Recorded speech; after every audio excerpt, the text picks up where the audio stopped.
Welcome to Growth Sessions. We are here live at Shop Talk 2023 in Las Vegas, and I'm here joined by Andrew Lipsman, Principal Analyst at Insider Intelligence. Andrew, thank you very much for being here. Adam, great to join you. And Andrew, you've really been at the helm of writing and conveying some really pointed opinions and data sets to convey how impactful the rise of retail media has been over the past 5 years. And you've been really leading the charge on a few topics within that. Really happy to have you here today. And I want to dive into some of those newer, fresher topics that you love talking about. But the first one that I want to really understand is this rise of retail media. Why is it important? Why should people really care about the rise of retail media? Yeah, first off, thank you for noticing that I'm opinionated. That is very true, especially when it comes to this space. I think this is one of the most transformational moments that we've had in marketing and advertising, period. And it's been flying under the radar. Let's be honest, it's a $45 billion market today, and it's really been flying under the radar. I think people woke up and took notice when Amazon finally picked up the veil and revealed that they had this huge business. But those of us like you and me and others in the space knew what was happening already. We're just getting started. And so I think there's so many areas of innovation to be excited about. And I'm just really trying to get out in front of where I see it going. Like, why is it important? Ultimately, it comes down to closed loop measurement. That's the foundation for retail media. It's all about being able to see that an ad drives clear performance in sales. That's just the first building block of it. And closed loop performance will be a theme about this, but we're going to see retail media move up the funnel into other formats, and we're going to start to see the closed loop get bigger and bigger. And so there's so many new areas to get excited about. You mentioned $45 billion industry. When we talk about what encompasses that right now, what are the building blocks within that? I know that some people are like, does Amazon ads count as retail media? Is everything else retail media, and Amazon ads is its own separate beast? When you cite these figures, what's included within that? It's ads within the context of any retail environment. So most of it is within the e-commerce site or in store, but it's also ads powered by retailer first-party data. So these are ads that are now appearing in other environments. And I think it's that simple. So when Amazon obviously meets the criteria as a retailer, yes, they're e-commerce first, but moving into brick and mortar. And then every other retailer has similar assets, maybe in different balance, but they have all the same building blocks potentially to bring to bear in their own retail media networks. When you say that this is such an exciting period, I think one of the things that someone like myself, who has admittedly only been in advertising for about 5 years, previously in e-commerce in different facets, but one of the things that I've begun to appreciate is that advertising has actually not been that exciting for the past decade. It's only becoming exciting now. There's been this duopoly of both Facebook and Google, and when they have this very dominant duopoly, there's not opportunities for other folks to create really impactful companies within the space. And so that duopoly is now being shattered to a certain extent, and retail media is doing the shattering. Can you speak up to this a little bit? I would say my long-term thesis on the growth of digital advertising, which I think people overlook, it's about measurements. Google was the first to measure ads. And you could see that you put $1 in, you get $1.50 out, whatever the case is. It becomes very easy for marketers to invest. Facebook really took off. If you think about it, in the early days, they were trying to position themselves as something more akin to TV. Then they went the performance marketing route, and that's when the business really scaled. Amazon is essentially Google ads on steroids because it's in the context of retail. So I think it's really all about measurement at the end of the day. Got it. And there's nothing easier to measure than sales. And if you can do that really, really well, you can get meaningful budgets, which is what you speak to with closed loop measurement.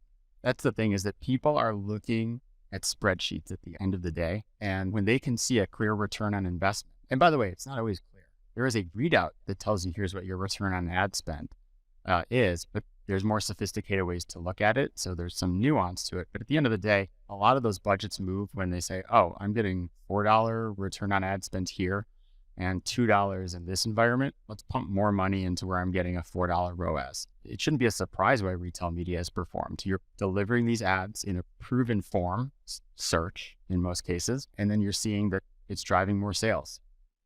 And can you speak to the opportunity that this has created for third parties to emerge in this space to help brands and agencies themselves grow customers' retail media spend and make sense of all of this? We've seen this happen again with Google and Facebook. You have all these different supporting analytics providers, agencies, these cottage industries that emerge around really big advertising opportunities. So we're seeing that play out again. Why is that? It's because it's a new space and there's a lot of dollars and there's a lot of performance, and you need analytics and you need measurement to understand and rationalize how to optimize that spend. So there's usually a multi-year period where you can just get a ton of optimization. I would say we've seen that in the past few years just around the search part of the opportunity. But now is when, first off, there's still more room to optimize around search. But as we move up the funnel into display ads, video, on-site and off-site, streaming video, it's streaming TV, all these other environments, you can think about all the different layers of optimization that you can have. Yeah, no surprise, it's creating a lot of opportunities for folks who are adjacent to all of this. Yeah, and I think one of the most interesting things with this is we had this question a lot posed to us, frankly, when we were raising capital as an independent company before Perpetua was acquired, in which people were wondering what happens if Amazon, Walmart, Instacart shuts you off. And I think that a lot of venture investors back then were scarred by instances in which Facebook and Google weren't particularly friendly to third-party partners. And if you rely solely on one platform to generate greater than 80% of your revenue, you're very beholden to how they operate in a partner-friendly or non-partner-friendly environment. And I think one of the most interesting things or perspectives that we've had is, hey, they're actually may not be incentivized to lean on third-party partners. So for example, your social budget over the past decade was really just your Facebook budget. But if you're a brand, your retail media budget is not just Amazon. It's not just Criteo. It's not just Instacart. It's not just Walmart. In fact, the retail media budget encompasses all of those. And so it's incumbent on those retailers to be as partner first and partner friendly as possible, because in doing so, they're able to generate budget from these brands. And the end controllers of those budgets are going to be agencies and tool providers who enable the brands to spend on retail media platforms more effectively. And so that's what I find so interesting about this space, is that because there's so many, let's call it supply partners for the inventory of these ads, it actually creates so many opportunities. I think you said it best when you said like fragmentation creates an opportunity for people to unify that and provide a cohesive strategy. Yes, chaos is the ladder. First off, I would say that the whole ecosystem that surrounds these new opportunities, they are enablers. They really do enable the market. The rise of SEO and SEM agencies in the early days of Google absolutely helped grow that market. So I think there's always a dance, but at the end of the day, who wields the real power? It's the brands. It's the ones who are spending the money, and they need analytics to facilitate that. And especially as this ecosystem moves beyond Amazon, right now, everybody's trying to figure out how do they spend that next dollar on Walmart and Target, and wherever the next retail media platform is. They need to do that efficiently across all of those channels. And so if the brands are saying that's what we need, then to some extent, the retail media networks themselves are incentivized to play ball. Now let's talk about offsite retail media. This has been an interesting topic that we've been chatting about for about 3 years. And in particular, the role of the retail media platform to move customers up funnel. What does that actually mean? Like, how does it manifest itself? And what is the size of the opportunity right now? Yeah, first off, thanks to Perpetua. You provided some of the first data that I started using in my coverage, looking at how different phases of the funnel perform in driving conversions, and the fact that it's very different as you move up the funnel. The DSP, a lot of those conversions happen outside of a 24-hour period. When you get into streaming TV, a lot of them even outside of 7 days after the fact. So we have to understand how all the facets of the funnel operate, and they're very different. It's not just that, it's also how do they work together? I think this is one of the biggest areas of greenfield opportunity. I've spent time early in my career looking at the interaction of search and display advertising. We tend to measure these things in isolation and do attribution in isolation, but what you find is you actually find an optimal mix, that 1 + 1 = 3. So you actually get better return by tweaking what those buys look like. That's going to be really exciting to see how all these phases of the funnel work together. but it's a big growing opportunity in general as we move offsite. It's growing faster. It's about 15% of the market today by our estimates, growing at twice the rate of everything else. And I'm just seeing more and more inventory plug into that retail media first party data. And we're starting to just unlock new opportunities. So early phase of the growth curve and really exciting. What does that mean? You're seeing new inventory plug into retail media. I would love to know more about that. You are starting to see partnerships between the retail media network themselves and those who own the inventory, media owners. That may be social media platforms, that may be TV providers. So Amazon has a lot of their own inventory, but Walmart, for example, is partnered with the trade desk to get access to a lot of upper funnel and CTV inventory. You have Kroger partnering with Roku, got Albertsons partnering with Pinterest. So there's a lot of these types of publisher and media company partnerships with retail media networks, first party data, high quality inventory. You're bringing closed loop into these environments. So it's better targeting, better measurement. You can see how that's going to unlock a lot of opportunities. Got it. And so maybe you can tell me, for someone like the trade desk, and explain this as like simply as possible, why does someone at the trade desk want to partner with Walmart so badly? Why is that so impactful for someone like the trade desk? They want the best data. Who's got the best data? It is retailers, because they're seeing what people purchase. Every retailer is going to have their own unique value to their data because they're seeing something specific to a category or whatnot. Now, Walmart, I would say there's a small set of retailers that I put in their own class. That's Amazon, Walmart, and Target, because they have scale and they have multi-category data, including grocery. So I just think they check a lot of boxes. What do you understand from that? I can tell based on how people are behaving on those platforms, who they are, not just what they buy, but also what life stage are they at?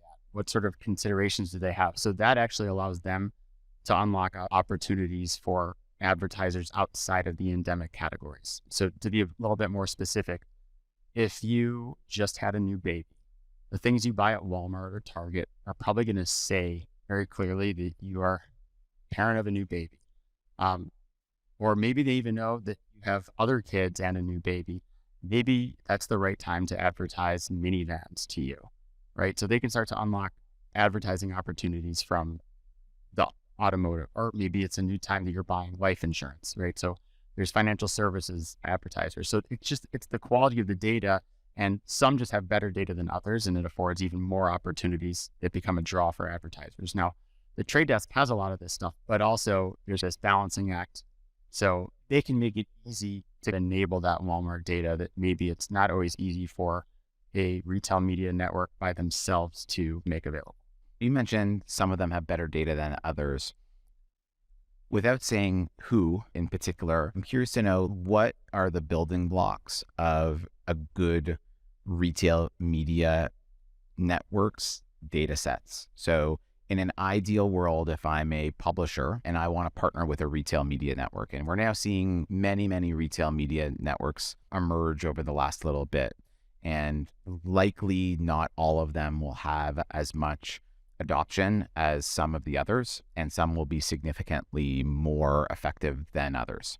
What do you believe are some of those building blocks that make that retail media network's data set so impactful? So it starts with traffic scale. How many people are you seeing and how often are they shopping on your platform? So Amazon dominates there, but there's a lot of other big players. All that search behavior, all the shopping behavior, and all that purchase behavior that's a function of that really becomes an advantage. It's the frequency of purchase. So this is a case where in CPG, we see purchasing 30 items in a basket or whatever the case may be each trip, not just one single item. And you're doing that trip every week or so, whatever the case may be. So you're just seeing a very high volume of data. But, you have other categories like, let's say, consumer electronics, where fewer purchases, fewer times per year. But when you buy something, maybe it's a few $100s on average. Those are still valuable engagements. It's just you don't have as much breadth and depth of data. Got it. And in this world of data, you mentioned these partnerships that someone is doing, like a Roku, for an example, to increase top of funnel awareness of these data sets. How is this data moving around? Obviously, we're now, this notion of third-party data ceasing to exist.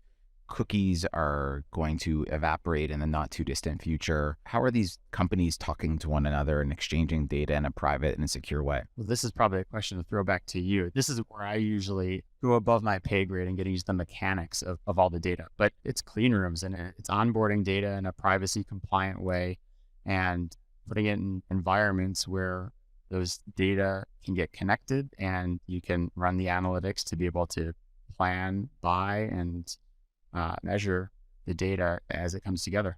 These literally are the questions that I punt to you. In fact, I was asked this question by somebody at the Economist, and I punted them over to you. I said, this guy knows a lot more about this than I do. So I guess maybe I should answer that. Yes, clean rooms are becoming incredibly impactful. I think the clean room that everyone looks towards in this industry is obviously Amazon Marketing Cloud, but now it's becoming more and more apparent that if you want to exchange data with someone in a private and secure way, you will need to have a clean room or some sort of clean room capabilities to do so. There's some interesting things, and not just individual companies creating their own clean rooms. Trade Desk has their own clean room. Disney has their own clean room. Amazon obviously does as well. But it's really what's now becoming the building block infrastructure of creating clean rooms. And Amazon announced AWS clean rooms, which I think went in GA last week, which allows anyone that's built on the Amazon tech stack to query data in a private and secure way without bringing data into the clean room. So I think that's one of the most interesting things, is this notion of bringing data into the room. And so we work with tons of advertisers, and a big hesitation that they have is, hey, I don't trust Amazon with my data. And I'm not here to provide a 100-page engineering thesis on why it's actually really, really incredibly secure to put data into Amazon Marketing Cloud. But there is nonetheless a significant education piece that needs to be had within advertising, in which clean rooms are private and secure. No one knows the data that exists in there. A fun anecdote is, we're doing a lot of development with Amazon Marketing Cloud. And one of the things that Amazon tells us is, you need to tell us when you have a bug. You need to tell us when there's errors with Amazon Marketing Cloud. And we're like, okay, why? And they're like, we actually can't see what's going on inside. We're unable to reproduce the bug because it's your room. It's your brand's room. And navigating this trepidation that people have about bringing data into the clean rooms is going to be really important. But then this notion of interoperability is one of the most interesting things, is how do you create worlds of being able to exchange data privately and securely across a variety of clean rooms? That's where I think that there's going to be some really exciting opportunities. So if we look at AWS clean rooms as an example, they have a variety of ID partners. So LiveRamp and Neustar are currently ID partners for AWS clean rooms. And then they have a variety of audience partners. Right now, it's just Meta and TikTok. And interestingly enough, I don't even think Amazon quite yet is a AWS clean room partner. And so it'll be really interesting. It's very, very early. It's very, very nascent right now in this, but it'll be really interesting to see how much more brands are more apt to manipulate their data in a way that's interoperable with AWS clean rooms without having to bring data into that room. And then moreover, are people going to want to rely on someone like an Amazon for this? Or will it need to be a third-party data warehouse company like Snowflake, who's doing a phenomenal job in creating white labeled clean rooms? It's really early. I don't think you can possibly be on an advertising podcast without saying the word clean and room. So we've hit bingo on retail media and clean room. So we're quite good there. It's really early. And I think that we're very much in an education stage with that. And obviously, Amazon Marketing Cloud is leading the charge, in which you mentioned some of the metrics around the path to purchase and how long it takes someone to conversion after you see the STV ad as example, which could be about a week, versus someone that clicks on a sponsored product ad and purchases, which is less than 24 hours. And we began this conversation about measurement and the CFOs deciding what has the most ROAS and throwing things into what has the most ROAS, when invariably without these advanced ad tech measurement tools like Amazon Marketing Clouds and like clean rooms that are able to do multi-touch, you're going to be throwing dollars into the highest ROAS, but that actually might be very detrimental to your business. And the advertising spend that you're allocating may very well not be incremental. It could be very much cannibalizing organic sales in many instances. Yeah, this is one of the really interesting things about ROAS. I think the smart folks in this space all understand that ROAS is a blunt instrument. I take that from Kiri Masters, who's talked about it quite a bit. I saw some research recently that actually did an analysis on ROAS versus incremental ROAS, and there was no correlation between the two. Well, then how is incremental ROAS calculated? Where Right? is that metric coming from? Yeah. So that's the thing. It's hard to do, but again, I always follow what the smart people in the space are doing. If you talk to some of the really sophisticated retail media networks in CPG, this comes up a lot in CPG, incremental ROAS, because they want to know that it's not just a sale that they would have had otherwise. And especially in a thin margin industry like CPG, you got to really understand that incrementality at a granular level. And yeah, I think that ROAS instrument can work well or well enough if you're comparing across channels, or it can work well enough in certain types of categories where you have more margin to work with. But when you really don't need to get into the nitty gritty on something like CPG, I think incrementality is going to be one of these next conversations. And this is something that I think that uh, Amazon Marketing Cloud or other clean rooms are going to be able to help address and answer.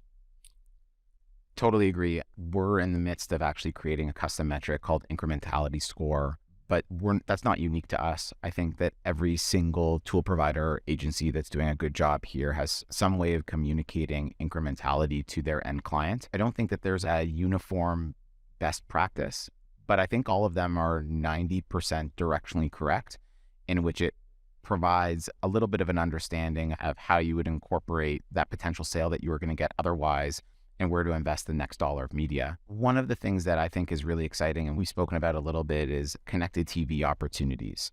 The connected TV opportunity for someone like Amazon is really clear. They own and operate a variety of television properties like IMDb, Twitch, Freevee is what I think they rebranded things, and obviously Prime TV and Prime Video and the Fire Stick. You mentioned a few of the CTV opportunities for retail media partners right now. Is this that big of an opportunity? And like, why do CTV and retail media play so nice together? Because they're built on a foundation of data, and you can activate that first party data in those environments in a way that you can't do as easily in linear TV, which grew up very analog. It's also the sets of advertisers. Yes, you're seeing much larger brand advertisers in CTV today, but you also have a lot of D2C advertisers who are doing smaller or medium-sized campaigns, but they're very data driven. So they want those outcome metrics in a way that traditional brand advertisers have not cared about. It's a marriage made in heaven. And I think we're just going to continue to see more and more dance partners come together, and everyone's going to have their retail media first party data provider. What I'm curious to see is that right now they seem to be pairing off or acquiring their own content, and as the case is with Amazon. Will we see multiple media companies partner with multiple retail media networks and everybody is ultimately connecting to everyone? Or you just say, I need one primary data partner who can give me high quality grocery data. Is that partner going to be Amazon, Walmart, Target, or Kroger? Or Instacart. I think that there's a pretty impactful Instacart and Roku partnership that was publicly announced recently, and it was done for this very reason. We spoke about offsite retail media. Now, one of the really interesting things that you've really been leading the charge on for the past 2 years is this notion of in-store attribution for retail media. Talk to me about why this is such an impactful piece of the puzzle and who's doing it really well. So the simplest way to think about it is 85% of sales still happen in store. Right now, attribution for retail media has been online ads driving online sales. So that 15% that e-commerce represents, we're missing the other 85%. Online ads, and I've done a lot of research over my career on this, online ads drive in-store sales. It's a subtler effect, right? The average lift in offline is going to be lower than it is for online, but you're influencing a much bigger pool of spending. So imagine that your $4 ROAS today from online driving online, now you account for the offline dollars that are also influenced.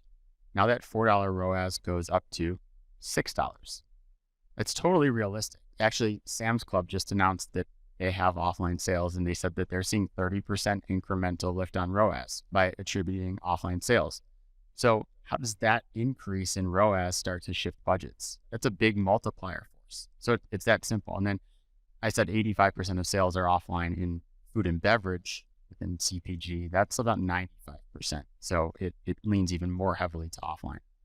Interesting. So What are you seeing? Like, how are these budgets shifting with that data? I haven't seen strong evidence yet because the mechanics of it haven't been very good. It hasn't been strong feedback loops. You need to get to a point of digital optimization, which happens in real time or near real time. The data architecture hasn't been there, so retailers have had to work hard to bring the pieces together and be able to get closer to that. I think a few who are leading the charge and doing a really good job, Kroger, and it's in large part because they have that 96 or 97% fidelity in their loyalty card data, so they can bring that data in more quickly. Sam's Club, they've got that membership card data. And so when they just made this announcement recently, they're in a pretty good position in pulling in offline. Albertsons, another one. Walmart's making a lot of progress there. So it's starting to happen. We're just not quite there yet. I think as we start to see this become more standardized across the major players over the next, let's say, year to 2 years, that's when we're really going to start to see budgets unlock more.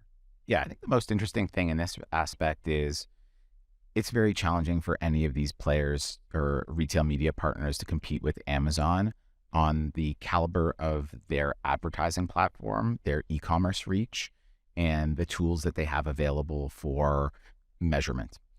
But there's one area in which every single one of them can compete, and that's retail presence. And we've seen Amazon pull back on retail presence, and that will be ultimately to their detriment in closing the loop of omni-channel attribution. When people ask, why should I invest dollars in these other retail media partners? It's because the retail media funds that they're allocating towards these other channels are going to have a material impact on in-store retail sales. And the extent to which one can measure this is all the more justification to allocate more media dollars back to them and compete on an unfair advantage that they have had for decades now, which is bricks and mortar. It's very difficult to build and scale bricks and mortar compared to software. It's a huge competitive advantage that Walmart, Target, Kroger, all of them, Instacart, in a sense, even though it's digital data, it's representing offline inventory across 300 some grocery retailers. That's a huge advantage over Amazon until Amazon builds out their brick and mortar presence. And they just had to pull back on that. And so the timeline has slowed down. I don't know what number of stores Amazon needs to get to before the data is rich enough that it can compete with some of these other retailers that have 4,000, 5,000 stores.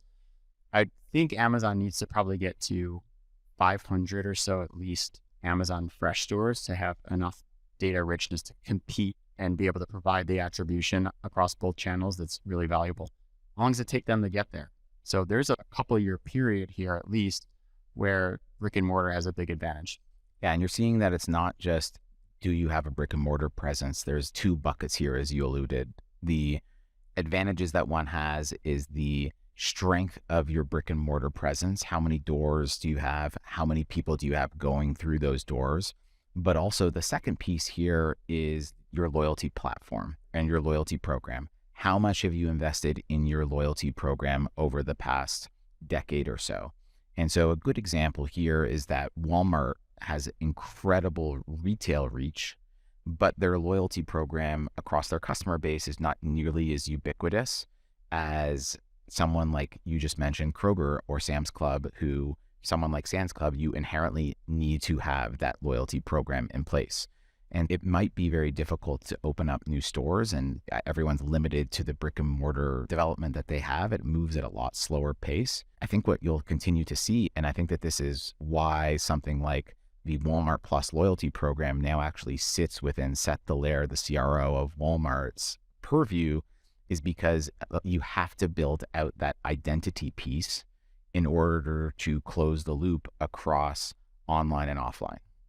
That's exactly right. So one of the things I love about the dynamic of the space today is that every player that we just mentioned, they all have kind of unique advantages and maybe relative disadvantages. So with Walmart, they have a lot of cash transactions. So that's a complete lack of data for something like half of transactions in store. As you mentioned, Walmart Plus, I think, really aims to close that gap and bring in much more high fidelity data. But Walmart still has the advantages. They have the biggest scale. They're across multiple categories. And even if you don't have that full, complete picture of attribution, they're going to have a lot of data on attribution that, whether you model out what's missing or just take the available data to determine how effective something is, I still think they bring a lot to bear on the data side. But yes, the more that they can close that gap on the missing purchases, the better.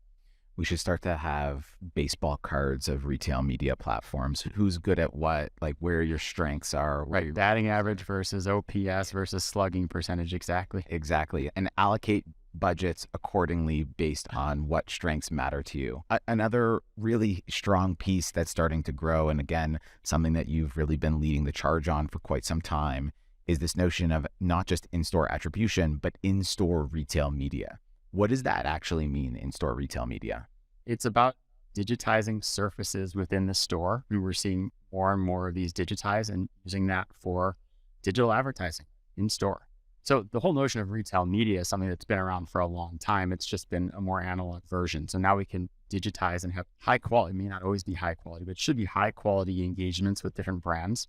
And you can reach people at scale. So there's huge audiences in store, in some cases, hundreds of millions of shoppers a month at the biggest retailers, at minimum tens of millions for a lot of the leading retailers. So huge scale, brand safety, contextual relevance, brand awareness, it's brand building. It's all these different things that I look at it and I say, this is what TV historically has provided. Now, you're not going to do the 30-second storytelling that you do with TV ad, but you can plug a lot of the gap that is now missing because people don't see as many ads on linear TV with in-store. It's still nascent. We're still seeing a lot of the surfaces digitized. Those surfaces may be screens in front of store, at the checkout aisle, at the end cap, at the cooler door, between aisle, on smart carts. But you think there's all these different surfaces where you can deliver digital surfaces and advertising experiences at the time when people are actually in the shopping mindset and thinking about different brands. It's a really huge opportunity. And I think that,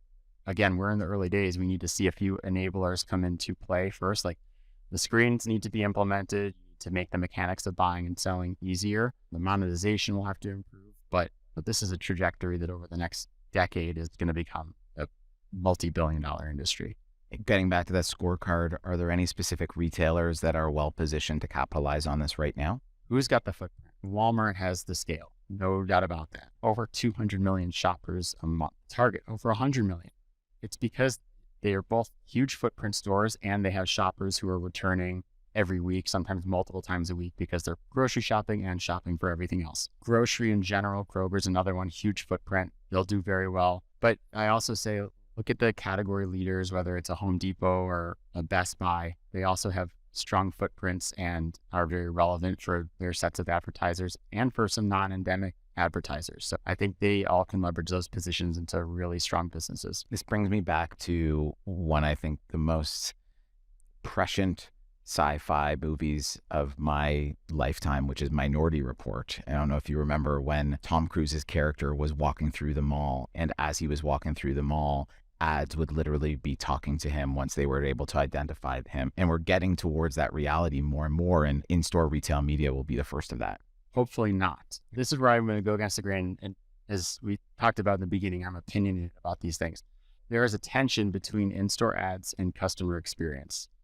I am an advocate for thinking of this channel as a media channel to deliver ads at scale and focus on quality, and don't overdo it with the number of surfaces, and don't personalize the ads. Don't try to deliver that perfect ad to the perfect person at that time. Don't do it. Think of it as mass scale reach, because it's like Minority Report. And I've said that this is something that marketers dream of, but most consumers find it creepy. So I'd say just don't overplay the hand. There's a lot of really good stuff to take advantage of in store. Consumers will, by the way, opt into some personalized experiences through their loyalty program. So it's not like there's no place for it, but it's important to do it right. And I give the retailers a ton of credit, because whenever we talk about in-store retail media, they start the conversation by saying CX first. It's got to be about respecting the customer experience. They're there to shop and you don't want to get in the way of it. And so there was also a recent insider intelligence report that spoke to what sort of retail media customers want to see in store. Can you speak to some of those buckets that customers said, I want these things as part of my retail experience?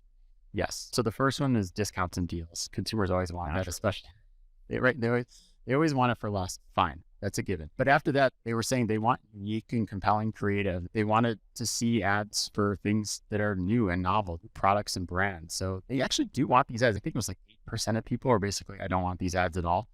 That's pretty good because a lot of people are resistant to ads, and especially new ad formats. They just want it to be a good experience. And I think that can be respected. And hopefully all the stakeholders here will realize that if they play their cards right, the customer wins, the retailer wins, and the brand wins.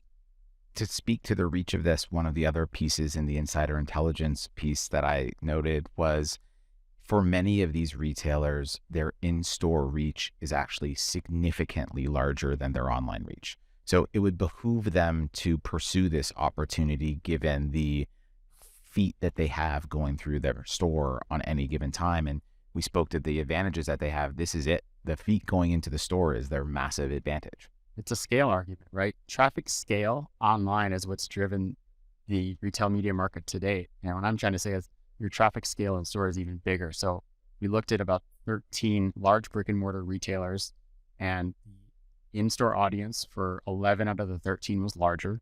The average across that set was the audience was 70% larger in store.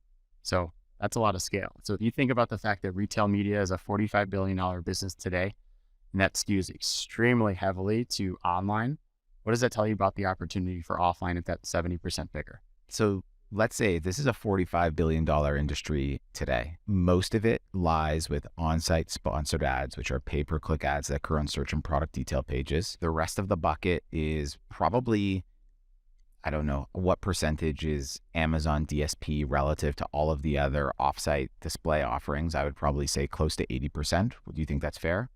Amazon's 75 to 80% of the market. So it's going to be somewhat in alignment with that. Yeah. And I would imagine they over-index on DSP because of the ad tech required to do that effectively right now. So if we're going to double, let's do round numbers, 50 billion. If this is going to be a $100 billion industry, where do you believe the next big buckets are going to come from? When are they going to come? And who will be the winners in this? All of them. I have these 4 pillars of growth, and the first is going up the funnel. The second is the offline attribution. The third is in-store media. But then I have to double back and say, search ain't done yet. There's a lot of legs there, and most of the retail media networks are not that well optimized in terms of search ad relevance. So that's still the lowest hanging fruit. I think a lot of the retail media networks outside of Amazon are going to see a lot of growth just in search over the next few years. Then some of the next pillars, I think, start to really scale. So I'd say search still is kind of the core growth area. Moving up the funnel, offline attribution, and then in-store is going to be the last piece, probably in that order. Why is search underutilized right now? I might say the opposite. I think pretty much maxed out, and we can almost see it through CPCs. Like CPCs are a very, very good barometer of the degree to which advertisers will continue to throw dollars at this in the second price auction. And CPCs are starting to plateau. Why is there still such a big search opportunity? So how much of your thinking skews towards what you're seeing on Amazon? I would say that argument is stronger on the Amazon side. It's a much more mature medium at this point. Walmart. So here's what's happened to Walmart over the past year. Walmart had not even instituted a second price auction. They've done a lot of things to level the playing field for marketplace sellers. They did a lot of this work last year, June 2022. Their ROAS compared to Amazon was about $4.50 ROAS, and Walmart's was like $3.50 before they made these changes. All of a sudden, their return on ad spend shot up to over $6 by making these changes. So what happened? They optimized their platform to make it easier for brands to get value out of it, bring in more brands. And now there's actually that arbitrage opportunity at Walmart where they'll eventually get more crowded, dollars will flood in, and it'll reach equilibrium. But that's Walmart. They're the number 2 player. So work your way down the list and ask yourself, do we think that all of these other retail media networks are doing like a perfect job with search? I'd say no. So number one is get a second price auction, which I think all of them have now. I think that because at least the other retail media partners rely on retail media platforms like Criteo, Citrus, Promote IQ, you're inherently adopting their second price auction. One of the things that I think is most interesting about Walmart is their emphasis right now on increasing the supply of advertisers through opening up their marketplace. And so underrated. Yeah. The number one goal of any of these retail media platforms is that they should think of themselves no longer being constrained by, we're going to break out some classic retail media jargon here. no longer be constrained by the shelf in store, which is finite. And now when you think about things as the infinite shelf, you have an infinite number of advertisers that can begin to bid on impactful keywords or SKUs within your platform. And so now that you have that, you are increasing auction density on terms and SKUs that would otherwise only have 1 to 2 to 3 bidders. And that's really impactful. I know a venture investor who said to me that he's pitching a retailer on a marketplace as a service SaaS company that he has. And he said, help me get that person bought in. Why would me be head of product at a retailer be bought into a marketplace as a service? And the reason being is because they're going to pump a ton of ad revenue in your market, in your now retailer online, because you're increasing the auction density with many more folks. Yeah, you're a market maker. And so you need to be able to bring together buyers and sellers, and you need a certain level of scale, and you need that market to have liquidity, just like financial markets. And so Walmart is executing a strategy, call it a flywheel. It clearly parallels what Amazon has done, and it's working. It's actually working very well. But when you think about the opportunity, I did this analysis of monetization across retail media networks, and I basically calculated ARPU, average revenue per user, and Amazon is so well monetized already. It's like over $100 per user in ad revenue. Walmart was somewhere around $20, so a lot of upside, but growing really fast over the past year because of some of these changes they've made. So I look at that delta between what Amazon has done, and listen, I don't think anybody is in a great position to close the full gap of what Amazon has done, but could that $20 in ARPU go to $40 or $60 if you're some of these next networks? Yes. What does that mean for your business? There's a lot of upside left. Exciting time. So I know we spoke about these 4 pillars. If we have to distill this down to one prediction for the balance of 2023, what would your prediction be? I will say the market's going to continue to surge because there are so many different enablers here.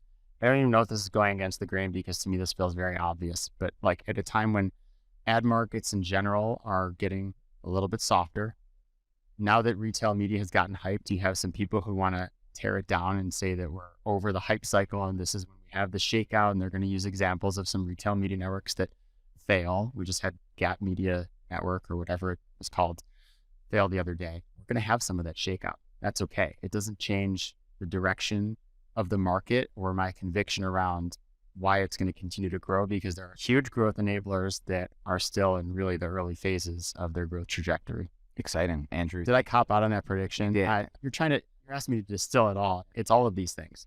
Okay. No problem. Andrew, really great to have you. Thank you very much for your time. This was awesome. Where can people find you? You can find me on LinkedIn. Is probably the best place. I try to produce some snippets of content out there. So come follow me on LinkedIn, and I'll share a lot more of these insights. And then a lot of my more in-depth research is behind the paywall for subscribers on Insider Intelligence. Cool. Thank you once again. This was great. All right. Thanks, Adam. This is Growth Sessions, a podcast to fuel your e-commerce growth. Listen and subscribe on Apple Podcasts, Spotify, or wherever you listen.